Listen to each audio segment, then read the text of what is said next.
తెలంగాణ సాధనలోన పోరు చేసి 14 ఏళ్ళు భూమి ఎప్పుడు వినని చూడని కొత్త చరిత్ర సృష్టించాడు. గలగల్ల పోరేటి గంగమ్మ తల్లినే నల్లరే గల్లకే మళ్లించినాడమ్మా. కాళేశ్వరము తోటి లక్షల ఎకరాలు కలకాల నాడించే మన పెద్ద రైతన్న. ఎట్టుండే మన పల్లెలు గతమంతా నెర్రెబారిన నేలలు. ఏడేళ్ల ఈ పొద్దులో చిగిరించే మెల్లగా మన బతుకులు.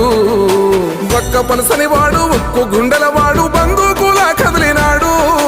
ఒక్కరొచ్చే పనులు ఒక్కొక్కటే చేస్తూ రెక్కలే తొడుగుతున్నాడు.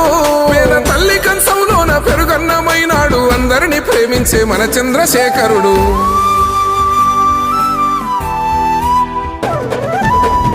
ఇన్ని ఏండ్ల గోసాల ఫలమై ముందు నిలిచే మన పెద్ద సారు ఒక్కడే కేసీఆర్.